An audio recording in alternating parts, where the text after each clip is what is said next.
Hello friends, welcome to my channel. Today మనం 11th July 2025కి సంబంధించిన important current అఫైర్స్ని ఈ వీడియోలో డిస్కస్ చేద్దాము. మా ఛానల్ని కనుక ఫస్ట్ టైం చూస్తున్న వాళ్ళు ఉంటే వీడియోని లైక్ చేసి ఛానల్ని సబ్స్క్రైబ్ చేసుకోండి. అలాగే వీడియో కింద డిస్క్రిప్షన్లో మన టెలిగ్రామ్ ఛానల్ లింక్ ఉంటుంది, జాయిన్ అవ్వండి. అందులో మీకు ఇంపార్టెంట్ కంటెంట్ అందించడం జరుగుతుంది. టుడే జూలై 11న ప్రతి ఏటా కూడా ప్రపంచ జనాభా దినోత్సవంగా జరుపుకోవడం జరుగుతుంది. జనాభా పెరుగుదల వల్ల కలిగే సమస్యలు, సమాజంపై దాని ప్రభావాన్ని తెలియజేసే లక్ష్యంతో ప్రతి ఏటా జూలై 11న వరల్డ్ పాపులేషన్ డేగా నిర్వహిస్తారు. జననాల రేటు తగ్గుతూ జననాల రేటు పెరిగితే మొత్తం జనాభాలో పెరుగుదల కనిపిస్తుంది. దీనినే జనాభా విస్ఫోటనం అంటారు. జనాభా గురించి అధ్యయనం చేసే శాస్త్రాన్ని డెమోగ్రఫీ అంటారు. United nation population fund (UNPE) state of the world population నివేదిక 2024 ప్రకారం 2024 నాటికి మొత్తం ప్రపంచ జనాభా 811.9 కోట్లు.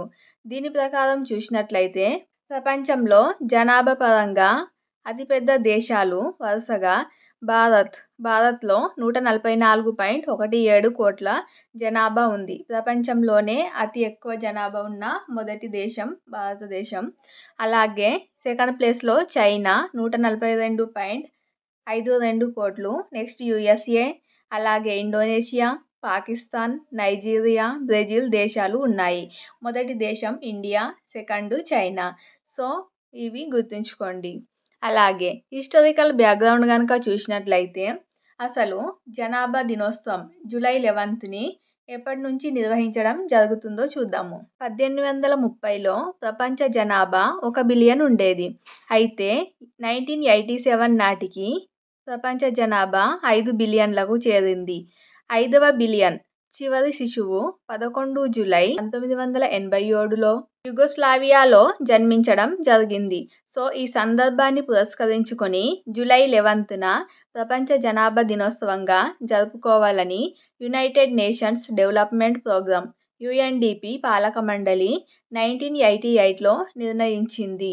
1919 డిసెంబర్లో యునైటెడ్ నేషన్ జనరల్ అసెంబ్లీ కూడా దీనిని ఆమోదించింది. అప్పటి నుంచి జూలై 11న ప్రపంచ జనాభా దినోత్సవంగా జరుపుకోవడం జరుగుతుంది. అలాగే నెక్స్ట్ టాపిక్ చూసినట్లయితే ముంబైలో సింధూర్ వంతెన. దక్షిణ ముంబైలో బ్రిటిష్ కాలం నాటి కర్నక్ రోడ్డు ఓవర్ బ్రిడ్జి స్థానంలో కొత్తగా నిర్మించిన వంతెనను మహారాష్ట్ర ముఖ్యమంత్రి దేవేంద్ర ఫడ్నవీస్ ప్రారంభించారు. ఆపరేషన్ సింధూర్ సాయుధ దళాల విజయానికి ప్రతీకగా సింధూర్ బ్రిడ్జి అని నామకరణం చేయడం జరిగింది. అలాగే నెక్స్ట్ టాపిక్ చూసినట్లయితే మోదీ అరుదైన ఘనత సాధించడం జరిగింది. ప్రధాని మోదీ సరికొత్త మైలురాయిని చేరుకున్నాడు.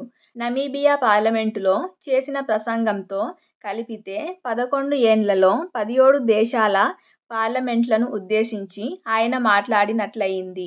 దేశానికి స్వతంత్రం వచ్చిన తరువాత కాంగ్రెస్ ప్రధాన మంత్రులందరూ కలిసి 17 పార్లమెంట్లలో ప్రసంగిస్తే మోదీ ఒక్కరే ఆ సంఖ్యను సమం చేయడంతో సరికొత్త రికార్డును సృష్టించడం జరిగింది. నెక్స్ట్ టాపిక్ చూసినట్లయితే చేనేత సేవల్లో తెలంగాణకు జాతీయ పురస్కారం. కేంద్ర టెక్స్టైల్ మంత్రిత్వ శాఖ తెలంగాణ రాష్ట్ర చేనేత సేవా కేంద్రాన్ని ప్రొడక్ట్ అండ్ డిజైన్ డెవలప్మెంట్ విభాగంలో జాతీయ పురస్కారానికి ఎంపిక చేసింది. దేశంలో 38 చేనేత సేవా కేంద్రాలు, డైరెక్టర్ కార్యాలయాలు ఉన్నాయి. వాటి ఆధ్వర్యంలో నిర్వహిస్తున్న కార్యక్రమాలను మదింపు చేసి ప్రొడక్ట్ అండ్ డిజైన్ డెవలప్మెంట్ విభాగంలో 2024-25 సంవత్సరానికి తెలంగాణను ఎంపిక చేయడం జరిగింది. సో దీనికి సంబంధించి ఆగస్టు 7న జాతీయ చేనేత దినోత్సవం సందర్భంగా ఢిల్లీలో నిర్వహించే 11వ జాతీయ చేనేత దినోత్సవంలో రాష్ట్రపతి ద్రౌపది ముర్ము చేతుల మీదుగా తెలంగాణ చేనేత సేవా కేంద్రం డైరెక్టర్ అరుణ్ కుమార్కు అవార్డును అందించనున్నారు. సో, ఇది చాలా ఇంపార్టెంటు. లాస్ట్ 2 డేస్ బ్యాక్ నుంచి చేనేత దినోత్సవానికి సంబంధించి జాతీయ పురస్కారాలను డిస్కస్ చేయడం జరుగుతుంది చూసుకోండి. అలాగే నల్గొండ జిల్లా నుంచి గజం నర్మద, అలాగే పవన్‌కు జాతీయ చేనేత పురస్కారానికి ఎంపిక చేయడం జరిగింది. అలాగే ఆంధ్రప్రదేశ్ నుంచి కూడా ఒకరిని ఎంపిక చేయడం జరిగింది. సో, దాంతో పాటు ఈ టాపిక్ కూడా కలిపి చూసుకోవాల్సి ఉంటుంది. అలాగే నెక్స్ట్ టాపిక్ చూసినట్లయితే బీసీలకు 42% రిజర్వేషన్స్.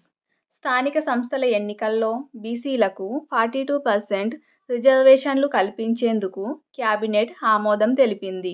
విద్య, ఉద్యోగాలతో పాటు స్థానిక సంస్థల ఎన్నికల్లోనూ బీసీలకు రిజర్వేషన్లు కల్పించే 2 బిల్లులను ఈ ఏడాది మార్చిలో శాసనసభ ఆమోదించింది.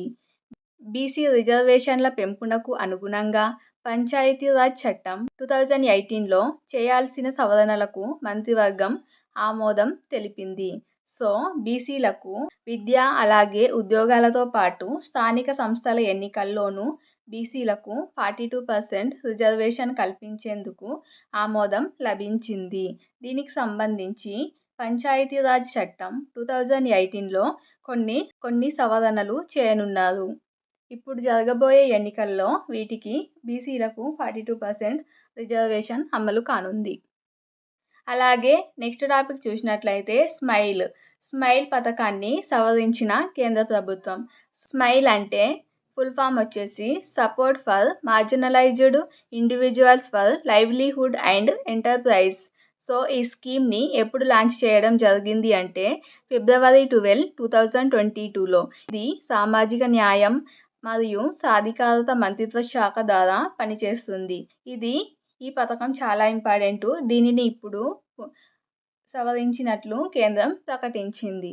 సో, స్మైల్ పథకానికి సంబంధించి కంప్లీట్‌గా చూసుకోండి. ఇది ఫ్రెండ్స్ టుడే 11th జూలై 2025కి సంబంధించిన important current affairs video. Video నచ్చినట్లయితే లైక్ చేసి, ఛానల్ని ఫస్ట్ టైం చూస్తున్నట్లయితే సబ్స్క్రైబ్ చేసుకోండి.